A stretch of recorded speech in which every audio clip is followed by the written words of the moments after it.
You know, Babylon is controlled by two spirits. The first spirit that rules Babylon is the spirit of Nimrod. That's the spirit of invention. That's the spirit of globalization. That's the spirit of greatness. That is why every time you find people who are slaves of Satan, the devil always bargains with them about greatness. I can give you something that will make you a star. And they begin to compromise. That's what led them to build Babel. It's the spirit of Nimrod. You come up with inventions that turn people away from God. And the second spirit that rules Babylon is the spirit of Jezebel. And the spirit of Jezebel is the spirit of seduction. It's the spirit of mixture. And it's the spirit of corruption. So if you are not taught how to overcome spirit cities, when you now go out to represent Jesus, you will now meet things, inventions that will be used to bargain your allegiance. Opportunities, doors of greatness.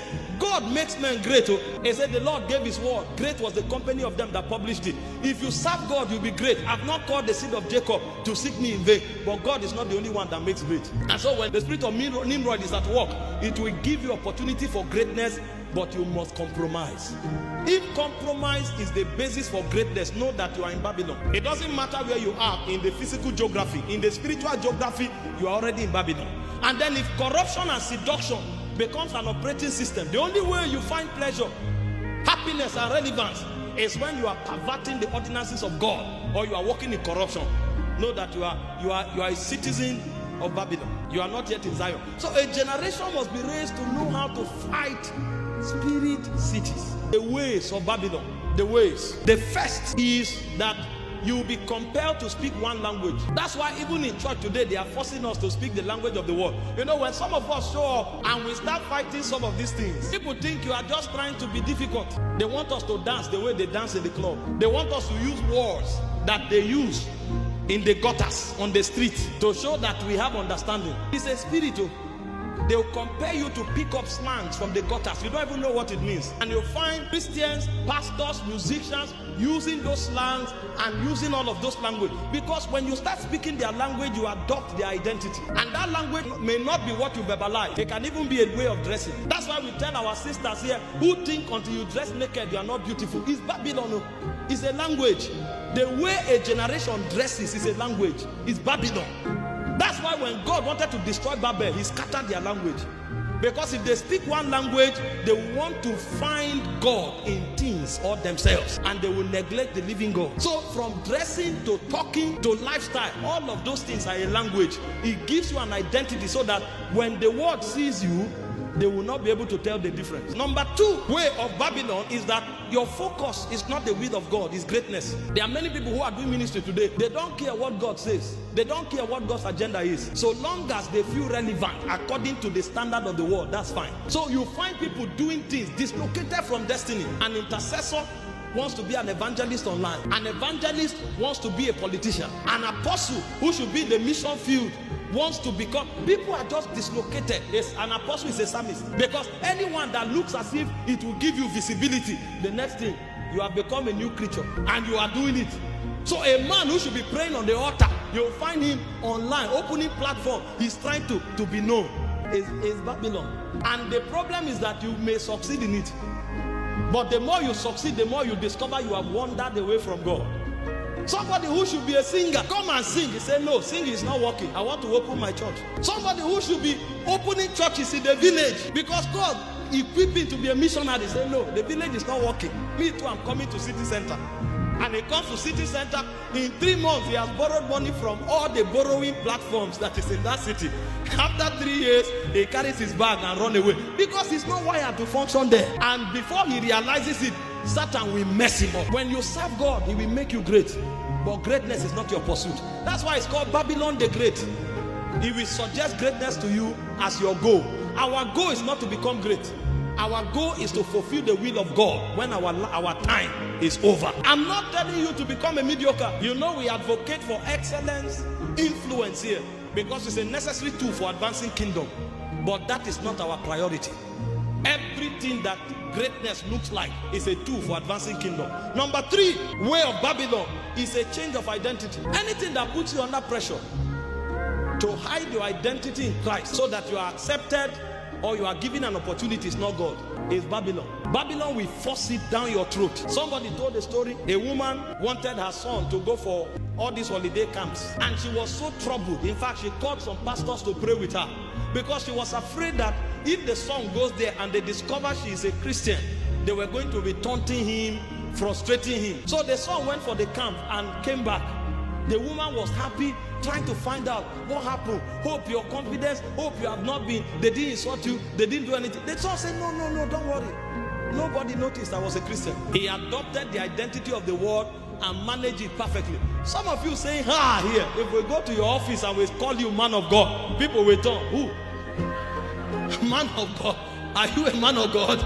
Because they will be shocked that you are a Christian. That's why I tell you, what we are talking about here is not just to come to church and speak in tongues. The guy said, oh king, we are not careful to answer you in this matter. He said, even if you make the fire 7 times hotter, we will not bow. We have a generation of people who compromise even when they are not tempted. So when we come to church, all of us are pious like St. Patrick, St. Thomas Aquinas. But the moment we go to the office, we are the same. Somebody said, he told a parable about Lagos. He said on Sunday, Lagos is dry because almost everybody is in church. But if you come back on Monday, if your glass is wind down, they will steal your phone. He said, where do these people go to on Sunday? Because we become like them. See, don't be a Lagosian because you live in Lagos. Don't be a Jamaican because you live in Jamaica. Don't be a Nigerian because you live in Nigeria. Be a citizen of Zion wherever you find yourself. If your identity is altered, you are a Babylonian. The fourth thing that defines the way of Babylon is mixture. Eating food given to idols. It's not everything we consume. I was preaching the other day. I told our people here, they said they are Christians, they want encounters, they want to burn for God. Carry their phones. A secular song that litters everywhere. Any beat you play, before they sing the song, they will tell you the artist. As they are eating the word of God, that's how they are eating all the secular musicians. Even the ones that are outrightly honoring idols, Christians sing them. When you ask them, they say, is it a sin to sing a song? They are not kingdom oriented. Daniel and his friends said, we will not eat that which is sacrificed to idols. They said they called it defilement. Daniel chapter 1 verse 8. They refused. The songs you are singing, they came from spirits. They were inspired. You think they just sang because they were gifted? Why do you sing some songs here and you start praying in tongues? Because those songs come from altars that generate energies of the spirit. Who told you that you sing some song, you will not start feeling like committing immorality? Who told you that you will not sing some song and your fire won't go down? Who told you men originate songs? Songs come from the spirit realm. They are vibrations of their soul. When they release it, we catch it and we communicate it. They don't come from our realm. Because those sounds are transport medium. There are songs you sing and you meet God, and there are songs you sing, you meet the devil. Because those songs are vehicle to bring you there. But when people are Babylonians, they don't know what to eat.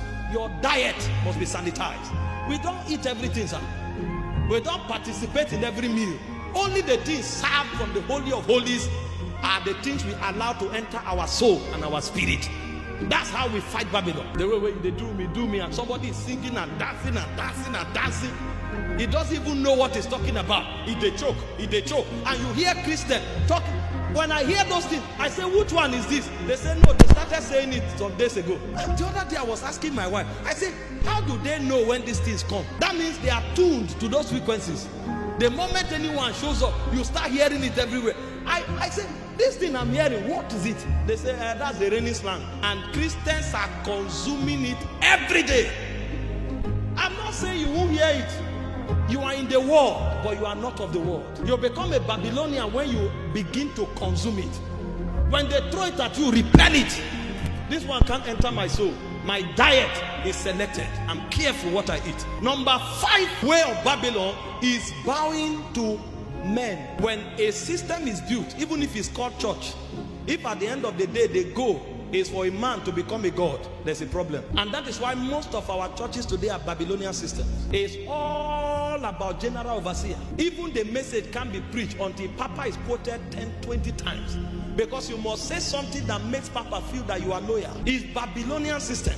Because the same way Nebuchadnezzar built a graven image, some of us, a large cathedral has become our graven image. That's why you see we kill ourselves today to build certain structures. All of that is packaging. I know the place of order. I know the place of excellence. I understand the necessity of building befitting places where people can come to worship God. But we are not called to worship men or things. The moment the emphasis become about a man, if that man is around, the man is so big that God is obscured, then you know that that place has become Babylon. No matter what they are saying, forget it. A spirit, another spirit has taken over. There's a place for honor, there's a place for respect, there's a place for regard. But men cannot take the place of God. But unfortunately, most of the institutions of the world today is all about men. It's not about God. It's Babylon. See what Jesus told the Pharisees. He said, you travel land and sea to make a proselyte. That means a young disciple. He said, but you make him twice the son of hell than he was when you met him. We pick people, we say we have won them to the kingdom. At the end of the day, they become our slaves and worshippers. Tell people to pray, they can't pray. But they can come and wait for man of God for 10 hours. Something is wrong. It's Babylon. Number 6, manipulation and witchcraft. You know the way Babylon works? It will bully you to worship it. That's why when the boys refused, they cast them into a furnace that was 10 times hotter. The system we are building today, if you dare the man of God, you are finished. He will kill you. I'm telling you, it's not a joke. First, they will preach messages that will make you become, you will be obscured. They will destroy your life and ministry with sermons. The sermon will make you worse than Judas Iscariot, so that nobody has anything to do with you. And every power they have to shut you down, from their colleagues to their resources, they will do it until you are so frustrated and useless. It's either you come back begging like a useless person, or you are wasted, and they will use you as an example for others. It's Babylon. They will throw you into a furnace that is 7 times hotter because you refuse to bow. I'm telling you what we have today. Daniel thrown into the lion's den. Shadrach, Meshach, and Abednego thrown into fire that was 7 times hotter. And if you are not taught how to survive Babylon, you will know that it's in the fire that Jesus appears. And you will bow before you are thrown in. Listen, honor men, respect men, serve anybody God places you under. Never come under the temptation of worshiping men. Whatever happens to you, receive it. Die serving God. You will be a gallant soldier.